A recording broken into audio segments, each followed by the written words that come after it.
Баршаңызға сәлем. Бүгін біз сіздермен банановый пирог дайындайтын боламыз. Ол үшін ең алдымен секерімізді саламыз, бір жұмыртқамызды саламыз.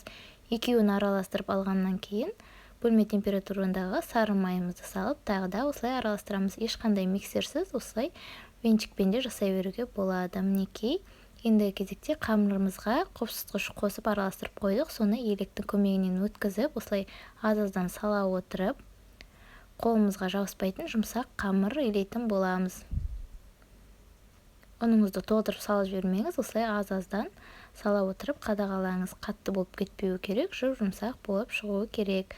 Осылайша біздің жұмсақ қамырымыз дайын болады. Оны пищевой пленкаға орап, холодильникке начинкамызды дайындағанша қойып қоямыз 10-15 минутқа.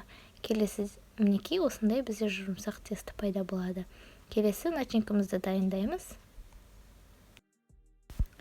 Ең бірінші осындай мен ряба қосамын, майонезбен жасаймын.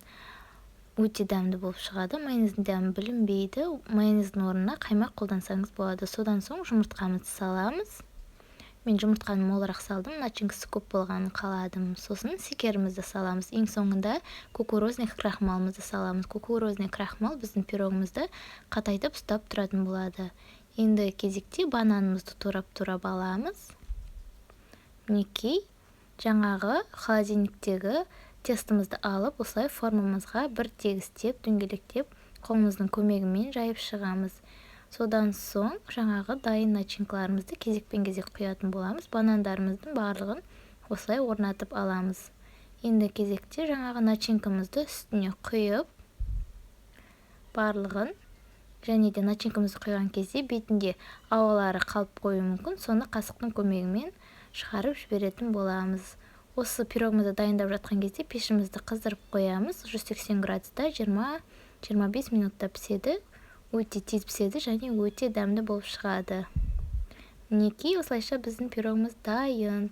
Міндетті түрде жасап көріңіз. Дәмі деген прямо күшті болып шығады. Мен өзіме қатты ұнады. Міндетті түрде жасап көріңіз. Егер сізге менің видеом ұнаған болса, арнама тіркеліп хотя бы лайк басып кетіңіз. Мінекей, өзіңіздің қалауыңыз бойынша бетіне осылай сахарный пудр сепсеңіз болады.